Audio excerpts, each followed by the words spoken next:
guys, it's been a while. So I know a lot's happened. I actually left for the summer since my last video, so I didn't have any of the summer to actually work on cars. I got an internship at a really cool place called TurboCam. So I was gone all summer in New Hampshire, and then I came back the week that school had already started.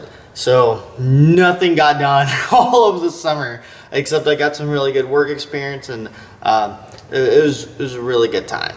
So I'm just making a quick update video. There's not really much that's new, but I am going to just kind of show around what is new and what's been happening. Unfortunately, school's just had me really busy like it always has. I have 2 semesters left, and I'm just really trying hard to finish, and I don't want to like mess up and have to delay graduation or anything like that. So I'm just trying to finish strong. Mechanical engineering can sometimes get a little crazy. So I'll go through vehicle by vehicle. So right now the Mustang's actually sitting outside. You can see the Lightning's right behind me, and then the Silverado's on the left right now. Nothing new on the Mustang other than I got rid of the Holley Dominator setup, and actually for the first round of like the Mustang build, I want to do a stage 1 that's more of a budget build, budget friendly build, like the sloppy mechanics don't BS me type build.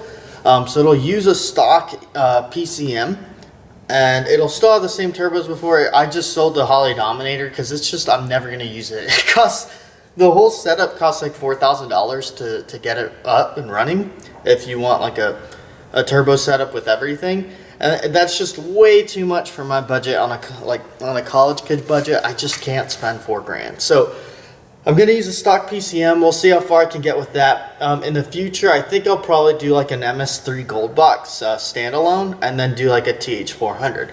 But I do have a wiring harness and ECM already. So I've already started working on this wiring harness to make it a standalone.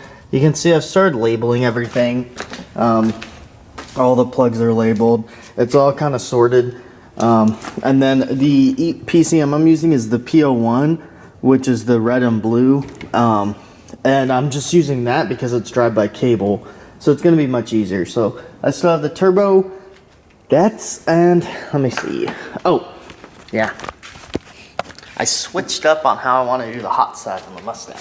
So here's the 6.0 now that I have rods for and an LSA crank, but you can see I now have 2 forward-facing tubular headers. So that is now going to be completely different for the hot side, and there's a 4L80. So as far as the update goes, I have an engine that's not built, but I have a block, almost all the internals, a 4L80, a wiring harness, and a PCM. And I have cold side piping. So really all I need to get that like started is some hot side piping and a fuel system. Other than that, like, we'll be good to go as far as like getting ready and jamming on the Mustang. But I have so much to do before that I just need to get done on other things. So that's it as far as the Mustang goes. I did also get a TIG welder. So here's my whole little welding setup. I have a Hobart. I think this is the 170, like the Handler 170. I love it. It's a great MIG machine. It's only 220 though, so that's not really the ideal. We have 3 220 volts here in the shop, but yeah. And so I do also have the Eastwood TIG 200. This does AC DC, but it doesn't have any other features like pulse or anything like that. So it's just a basic TIG welder, and I'm just using the same torch that they provide. But no, I love it. I've been doing a lot of aluminum welding. I'm not really the best welder, but you can see here I'm kind of a mess. These are my aluminum welds, so they're not really great, but they'll work. And I've like boost tested these with like the couplers and then putting pressure, like 30 pounds of pressure in. And then this is funny. This intercooler, you can see right here, it looks bad, right? This looks really bad. That doesn't look professional. Well, that's because I made it.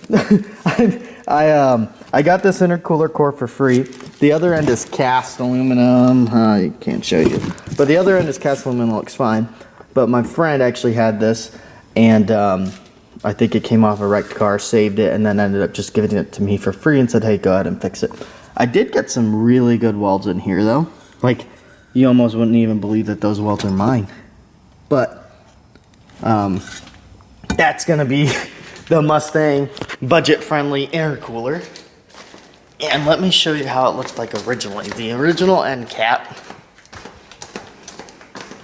looked, oh, this is it. So that's the original end.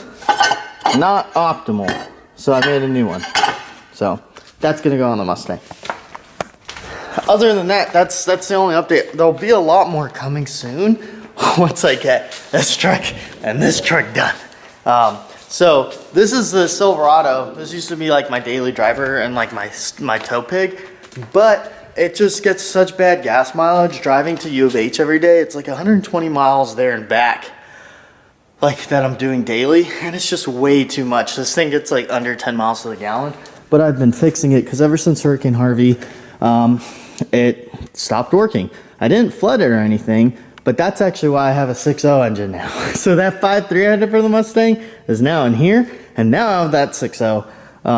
So this 5.3, I did get, it is cammed now. Other than that, everything else is completely stock. But it's all buttoned up. We just need to finish the tuning today. So my roommate Tommy is going to do that for me. That's the only update on that.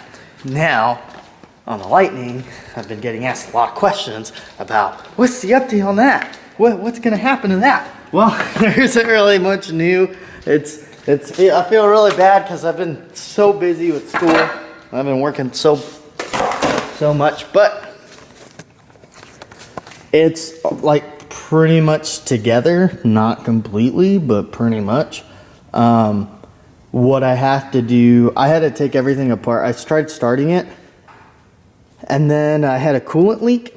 So I had to take out the whole lower intake and all the blower and everything because the coolant leak was down in here, and it was the water pump on the back. There's this little tube that runs through the valley, and that was leaking. So that had to get fixed, and then it's not starting because it's not getting fuel. So I need to figure out with the electrical issues why it's not getting fuel. And then the last thing I need to do mechanics wise is rebuild the rear diff in the back. So this truck needs quite a bit of work, but it is kind of coming together, and it also needs new tires. But that's about it. I didn't really want to make this video too long. That's all the updates there is. Hopefully I can make more videos. I'm leaving town. I'm not gonna say, but I'm leaving town. I do have 4 roommates, so don't try to like come to my house and steal stuff, because there's other people who live here. But I am leaving town, and I won't be back for a while for Christmas. So after that, hopefully I can get some work done before school starts. This thing will be for sale, so if any of you guys are in the Texas area and are interested, it has a 5.3, but it is cammed. It does have a 4L80, and it's 4-wheel drive, but it also has quite a bit of rust. So one last thing, I've been getting a lot of questions about the LS Swap motor mounts, and these are it. So it's really ugly, like I said in that video. However, my roommate, my landlord, and even another friend have all gotten plasma tables. So I figured I'm gonna look into getting some plasma cut for my Mustang. And this is how it'll be. There'll be slots here so you can actually adjust the engine moving forward and back. And then there will be like a slot here so you can adjust the engine side to side. But this design does make a factory K member mount directly to an LS motor. So you just need the 4 motor mount bolts, and then on the Mustang S197 it's just 1 bolt on top for the motor mounts. That's it. I am going to look at possibly maybe even making them to sell. This whole thing would be 1 plate with CNC plasma cutting done for the slots and everything. And then these would also be CNC plasma cutted and then welded on. So that's it. If you have any other questions, feel free to ask. I'm sorry that it's been such a long time. Gonna try to get more videos out. Gonna try to do more.